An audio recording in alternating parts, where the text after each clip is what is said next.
নমস্কার বন্ধুরা, আমি শর্মা আর শর্মার রান্নাঘরের আবারও একটা নতুন রেসিপিতে আপনাদের সকলকে স্বাগতম। আজকে নিয়ে এসেছি চিংড়ি মাছের ভাপা রেসিপি।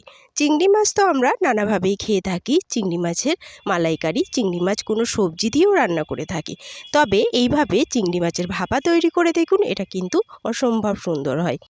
তাহলে চলুন শুরু করে ফেলি আজকের রেসিপি। প্রথমে আমি এখানে 200 গ্রাম চিংড়ি মাছ নিয়ে এটাকে ভালো করে ছাড়িয়ে ধুয়ে নিয়েছি। এরপর আমি মশলা তৈরি করব। তার জন্য একটা মিক্সিং জার নিয়ে নিয়েছি। এর মধ্যে দিয়ে দিচ্ছি 1 চামচ কালো সর্ষে, 1 চামচ সাদা সর্ষে, 2 চামচ পোস্ত, আর দিয়ে দিচ্ছি 4টে কাঁচা লঙ্কা। এখানে ঝালটা আপনাদের স্বাদ অনুযায়ী দেবেন। আর একটা টমেটো, আর দিয়ে দিচ্ছি সামান্য একটু ধনেপাতা। এরপর এতে সামান্য একটু জল দিয়ে আমি পেস্ট করে নেব। দেখুন, পেস্ট করা হয়ে গেছে। এরপর চিংড়ি মাছটা ভাপে করার জন্য আমি একটা টিফিন বাটি নিয়ে নিয়েছি। এই টিফিন বাটির মধ্যে আমি এই চিংড়ি মাছগুলো সব দিয়ে দিচ্ছি।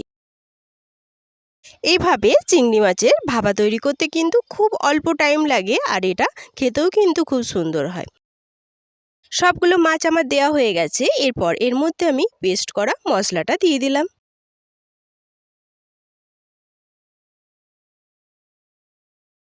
মশলা দিয়ে আমি এর মধ্যে অ্যাড করব সামান্য লবণ স্বাদ অনুযায়ী, আর দিয়ে দেব হলুদ গুঁড়ো, আর সামান্য লঙ্কার গুঁড়ো, আর রঙের জন্য দিচ্ছি একটু কাশ্মীরি লঙ্কার গুঁড়ো, আর সবশেষে দিয়ে দিচ্ছি 3 চামচ ফ্যাটানো টক দই।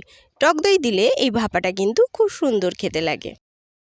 আর এখানে যদি আপনারা শুকনো লঙ্কার গুঁড়ো স্কিপ করতে চান, তাহলে স্কিপ করে কাঁচা লঙ্কাও ব্যবহার করতে পারেন। এরপর এই সমস্ত উপকরণ আমি খুব ভালো করে মিশিয়ে নেব। এই চিংড়ি মাছ এতটাই টেস্টি যে যে কোনো তরকারিতেই এই চিংড়ি মাছ যদি দেওয়া হয়, তা কিন্তু খেতে খুব সুন্দর লাগে। এখানে আমার ভালো করে মেশানো হয়ে গেছে। এরপর আমি এর মধ্যে মিক্সিং জারটা ধুয়ে সামান্য 1 চামচ মতো একটু জল দিয়ে দিচ্ছি। জলটা একদম অল্পই দিতে হবে। 1 থেকে 2 চামচ আমি জল দিয়ে এটাকে ভালো করে মিশিয়ে নিচ্ছি।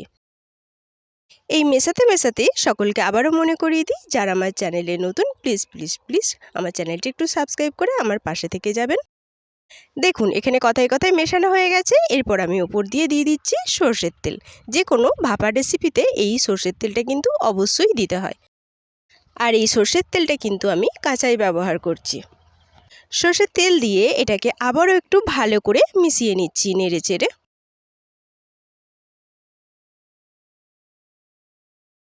মেশানো হয়ে গেলে উপর দিয়ে আমি 4টে চেরা কাঁচা লঙ্কা এভাবে দিয়ে দিচ্ছি। লঙ্কা দেওয়া হয়ে গেছে। এরপর আমি টিফিনের ঢাকা এঁটে এটাকে আমি সাইডে রেখে দিচ্ছি। এরপর ভাপে বসানোর জন্য আমি একটা কড়াই বসিয়ে দিয়েছি। এর মধ্যে দিয়ে দিচ্ছি কিছুটা জল। জল দিয়ে আমি এই টিফিন বাটিটা জলের মধ্যে বসিয়ে দিচ্ছি।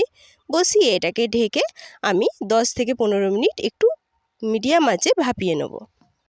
ফিরে আসছি 10 থেকে 15 মিনিট পর। ঢাকাটা খুলে দেখিয়ে দিচ্ছি। দেখুন, এখানে আমাদের ভাপে রেডি হয়ে গেছে। এরপর আমি এই কড়াইটা নামিয়ে নিয়ে টিফিন বাটি ঠান্ডা করে আবার ফিরে আসছি টিফিন বাটি ঠান্ডা করে। দেখুন, ঢাকনা খুলে দেখিয়ে দিচ্ছি আমাদের ভাপেটা কত সুন্দর হয়েছে। এর কালারটাও কিন্তু খুব সুন্দর এসেছে। দেখুন, আমি চামচের সাহায্যে এইভাবে একটু নেড়ে দেখিয়ে দিচ্ছি। দেখুন, চিংড়ি মাছগুলো একটা একটা রয়েছে, আর খুব সুন্দর করে সিদ্ধও হয়ে গেছে। আর এটা কিন্তু খেতেও হয়েছে অসম্ভব সুন্দর।